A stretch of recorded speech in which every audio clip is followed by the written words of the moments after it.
പിതാവും പുത്രനും പരിശുദ്ധ റൂഹായുമാകുന്ന സത്യേക ദൈവത്തിൻ്റെ വലിയ തിരുനാമത്തിൽ തനിക്ക് സ്തുതി. എന്നെ കേൾക്കുവാൻ സർവശക്തനായ ദൈവം വീണ്ടും വിടയാക്കുന്ന എല്ലാ അനുഗ്രഹിക്കപ്പെട്ട പ്രേക്ഷകർക്കും കർത്തൃനാമത്തിൽ എൻ്റെ ഹൃദയംഗമായ സ്നേഹവന്ദനങ്ങൾ. ദൈവഹിതമെങ്കിൽ ഇന്ന് നിങ്ങളോടൊപ്പം പങ്കുവയ്ക്കുവാൻ ഞാൻ ആഗ്രഹിക്കുന്നത് നാം തിരഞ്ഞെടുക്കുന്ന വഴി സംഘർഷമോ സമാധാനമോ കുരുത്തം കെട്ടവനും മര്യാദക്കാരനും എന്ന വിഷയത്തെപ്പറ്റിയാണ്. എൻ്റെ പ്രിയ സഹോദരി സഹോദരന്മാരെ, നമ്മളിൽ പലരും കുട്ടിക്കാലത്ത് പഠിച്ച ലളിതമായ ഒരു പാഠമുണ്ട്. എന്നാൽ അതിൽ ആഴമേറിയ ആത്മീയ സത്യം അടങ്ങിയിരിക്കുന്നു. 3 സാഹചര്യങ്ങൾ. ഒന്നാമത്തേത്, 2 കുരുത്തക്കെട്ടവരായ വ്യക്തികൾ മുന്നോട്ട് വയ്ക്കുന്ന കാൽ പിന്നോട്ട് വയ്ക്കാത്തവർ പരസ്പരം കണ്ടുമുട്ടുമ്പോൾ ആരും വിട്ടുകൊടുക്കുവാൻ തയ്യാറാകുന്നില്ല. അവർ തമ്മിൽ കൂട്ടിയിടിക്കുന്നു. അവിടെ സംഘർഷമുണ്ടാകുന്നു. അവിടെ ഒരേ ഒരു വഴി മാത്രമേ ഉള്ളൂ. അത് അവസാനിക്കുന്നത് വലിയ പോരാട്ടത്തിലാണ്.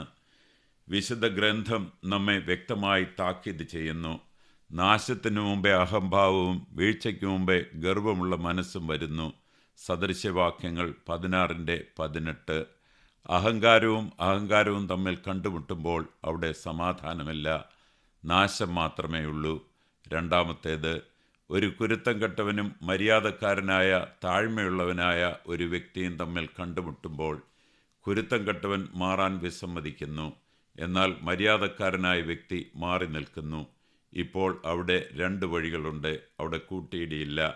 നമ്മുടെ കർത്താവായ യേശു ക്രിസ്തുവിൻ്റെ ഈ ഉപദേശത്തെയാണ് ഇത് പ്രതിഫലിപ്പിക്കുന്നത്.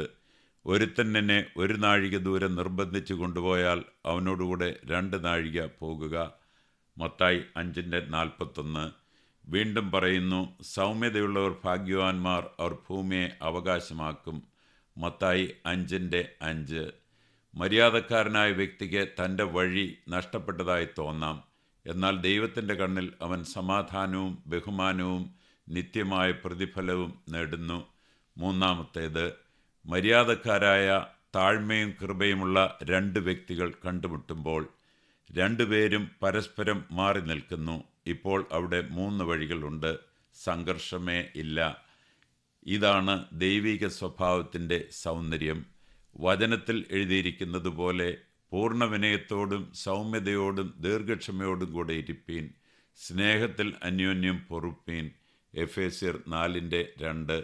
കൂടാതെ കഴിയുമെങ്കിൽ നിങ്ങളാൽ ആവോളം സകല മനുഷ്യരോടും സമാധാനമായിരിപ്പീൻ. റോമർ 12:18. ദൈവം നമ്മെ എന്താണ് പഠിപ്പിക്കുന്നത്? ലോകം പലപ്പോഴും നമ്മോട് പറയുന്നത് ഇതാണ്: നിന്റെ നിലപാടിൽ ഉറച്ചു നിൽക്കുക, വിട്ടുകൊടുക്കരുത്. എന്നാൽ ക്രിസ്തു നമ്മെ അതിലും ഉന്നതമായ ഒന്ന് പഠിപ്പിക്കുന്നു. അഹങ്കാരത്തേക്കാൾ ഉപരിയായി സമാധാനത്തെ തിരഞ്ഞെടുക്കുക. കാരണം ഓരോ തവണയും നമ്മൾ സ്നേഹത്തോടെ വിട്ടുകൊടുക്കുമ്പോൾ നമ്മൾ ദുർബലരാകുകയല്ല, മറിച്ച് നമ്മൾ ക്രിസ്തുവിനെ പോലെ ആകുകയാണ്. നമ്മുടെ രക്ഷകനെ ഓർക്കുക. അദ്ദേഹം തിരിച്ചു പൊരുതിയില്ല. അദ്ദേഹം സ്വയം സമർപ്പിച്ചു. ഫിലിപ്പിയർ 2:8 എഴുതിയിരിക്കുന്നത് പോലെ അവൻ തന്നെത്താൻ താഴ്ത്തി ക്രൂശിലെ മരണത്തോളം അനുസരണമുള്ളവനായി തീർന്നു. നമുക്ക് പ്രാർത്ഥിക്കാം. കാരുണ്യവാനായ ഞങ്ങളുടെ സ്വർഗസ്ഥ പിതാവേ, ഞങ്ങളുടെ ഹൃദയങ്ങളിൽ നിന്ന് അഹങ്കാരം നീക്കണമേ. താഴ്മയുടെ സൗന്ദര്യം ഞങ്ങളെ പഠിപ്പിക്കണമേ. സംഘർഷത്തേക്കാൾ സമാധാനവും അഹങ്കാരത്തേക്കാൾ സ്നേഹവും കോപത്തേക്കാൾ കൃപയും തിരഞ്ഞെടുക്കാനുള്ള ശക്തി ഞങ്ങൾക്ക് നൽകണമേ. കൂട്ടിയിടികൾ നിറഞ്ഞ ഈ ലോകത്ത് അങ്ങയുടെ സമാധാനത്തിൻ്റെ ഉപകരണങ്ങളായി ഞങ്ങളെ മാറ്റണമേ. പിതാവിൻ്റെയും പുത്രൻ്റെയും പരിശുദ്ധാത്മാവിൻ്റെയും നാമത്തിൽ ഞങ്ങൾ പ്രാർത്ഥിക്കുന്നു. ആമേൻ.